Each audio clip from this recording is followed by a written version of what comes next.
Anybody know what happened over here?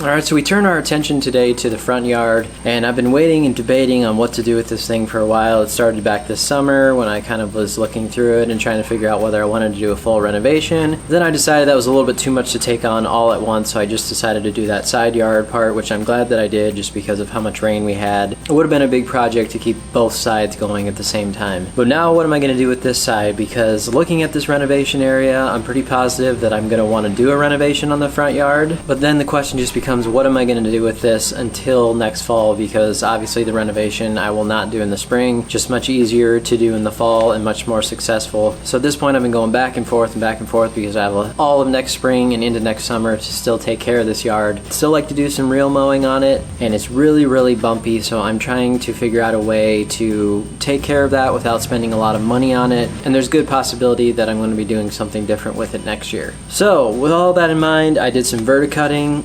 I did some dethatching after the verticutting, and then I did some aeration yesterday on it, so it's really torn up now, really thinned out, doesn't even look the same as it did from about a week ago. But the reason for this was to try to see how much leveling I had to do and whether or not I could get away with just some topsoil in there, kind of smooth things out. Even if it was like 50% better, that would be a big success for me in terms of being able to reel mow, because this whole year I've been able to reel mow this, but I just haven't been happy with the fact that it's not very smooth. So where I'm at right now is picking up the cores. I'm trying to break them up with my Honda mower, so I put on an old blade, and now I'm going over the yard on the lowest setting possible on the mower to try to pick up some of these cores. The rest of them that I don't pick up, I'm going to be raking up, and I want to get started on leveling and seeding very soon here. Some people have asked me as well, why am I aerating and then putting soil on top of that? It doesn't seem to make any sense. Well, we want to make those holes in the ground so that when we put that light layer of new soil in there, you have loose layers of soil in those holes. When the seed starts, it goes down into those holes and fills in on that really loose ground. So if you had just left it as is, the seed will still go into that, but it's much easier for it to go into that loose soil and down into the aeration holes. So that's really the reasoning for it. I'm picking up my cores today just to make sure everything's clean.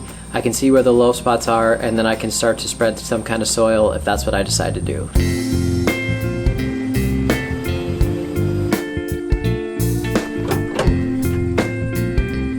So I got 20 bags of topsoil here just to start. I know that's not going to get me very far. I'm just going to focus on this kind of area here in front of the tree.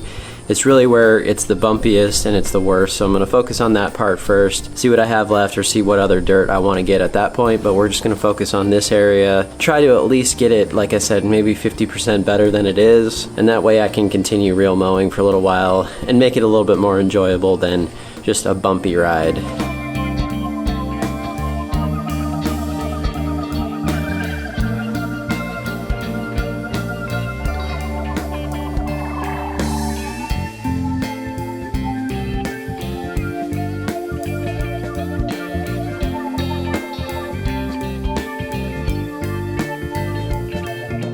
So here's how far I got after spreading those 20 bags, or at least laying them out, and now I'm going to start spreading them.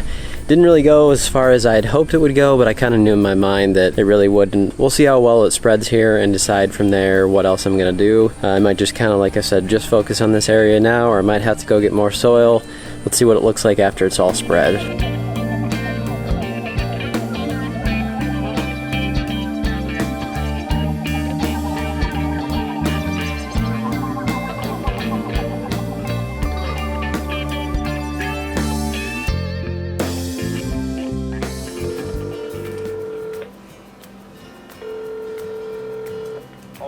Hi, I was just looking if I could price out some topsoil, and like as far as timing goes, is that, I mean, can you... A day. Notice. Okay. Alright, thanks for the info. You bet, thank you. Yep, bye. So I don't think going to get more bags of soil is really going to be the best option for me, because I'm going to end up needing a lot more than I actually want to go haul back home, and it's going to actually be a little bit more expensive. So I'm looking into the bulk soil option, and we'll see what I can come up with here. Again, I don't need it to be absolutely perfect, but I do want to get it moving in that direction so that for the rest of this year I can actually enjoy it, and then also next spring for sure, until I make a decision next summer on what I want to do with it. Wait, so you guys said you wanted to go for a ride in the Challenger? That's what I thought.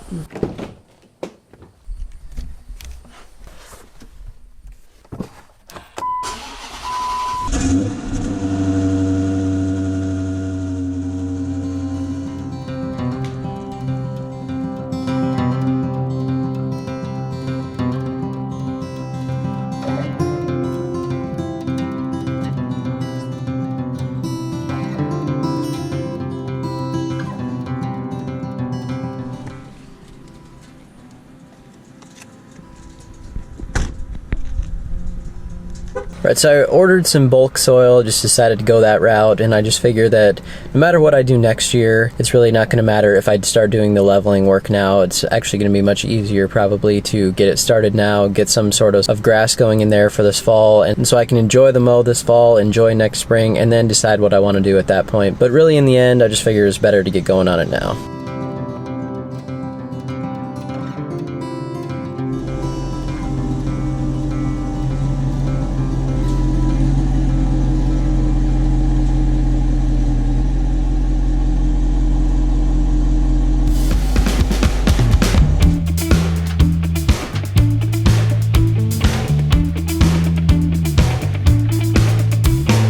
Six yards of topsoil are now delivered, so now I get to do the fun part again, which is trying to spread all this stuff. So that's going to be the process today, and just trying to get some of these low spots brought up so that I can have at least a somewhat flatter yard here in the front.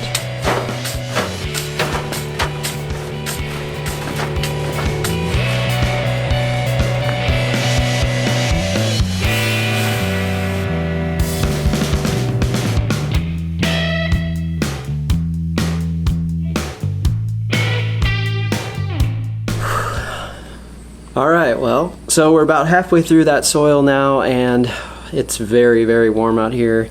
The weather the last couple of days has been pretty hot. Actually, yesterday it was really hot. It was about 95.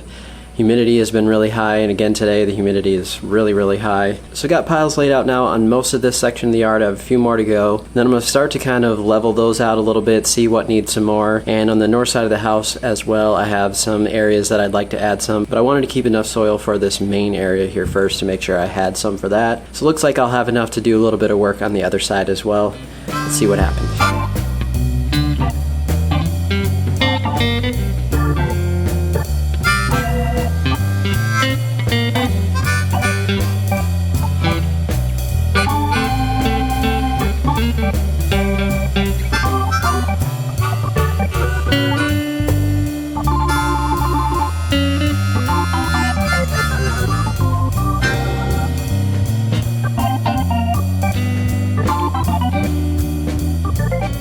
So I got more of the soil spread now, and I'm using my lawn leveling tool to do a lot of the leveling work. The thing is still working great. I've been raking it out a little bit with just a regular hand rake, and then trying to do a little bit of the first preliminary leveling there. And I fine-tune everything with this little tool right here. And as I've mentioned in a couple of my other videos, it is a little bit of an expensive tool. However, this was exactly why I bought it, was because I knew I was going to have some bigger projects coming up. In the future, I'm going to have some top dressing things that I will continue to be doing every year. So I just kind of decided at that point that it'd be a nice tool to have, and kind of invested in it, and it's been a big help for me on leveling with these couple projects that I've been working on this year.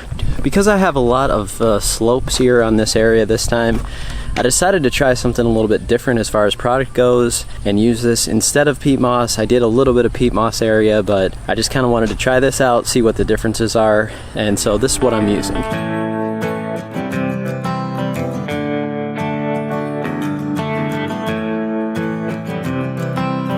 So the cool thing about this is that it's supposed to have a tackifier built in, which means that once this gets wet, it's going to kind of stick together and hold in place a lot better. Now, peat moss on slopes really does not do that very well. In fact, in general, peat moss just kind of moves around. But if you get a good enough layer on peat moss, it does hold things fairly well.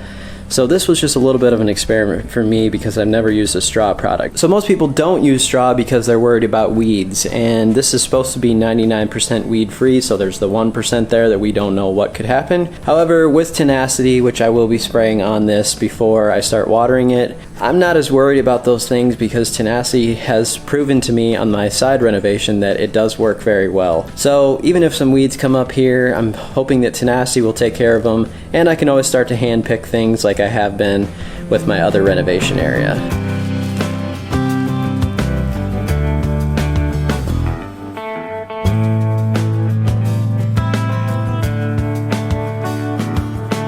The thing that I'd say I'm noticing right away is that I feel like peat moss is a little bit easier to spread evenly. Now both of them are affected by the wind, but this stuff is very, very light, so you kind of have to follow the wind and just go with it. But if it's a little bit windy, as you can see right now, it is going to blow around, so you got to get some water on it fairly quickly after you put it down as well.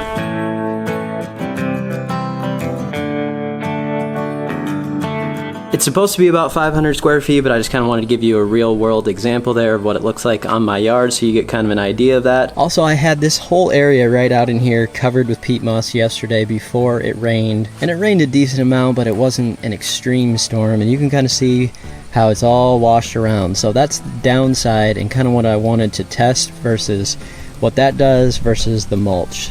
So far I'm not really impressed with what this peat moss looks like from yesterday. Whew.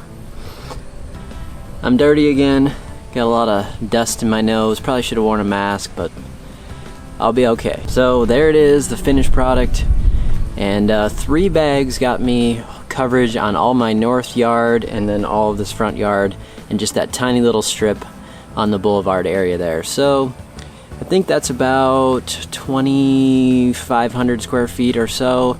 And so I put it on pretty thin. I ended up kind of actually redoing this little area right here because I felt like it was a little bit too thick. So put it on pretty thin, just want things to kind of just hold in place a little bit, but I don't want to go too crazy and smother anything.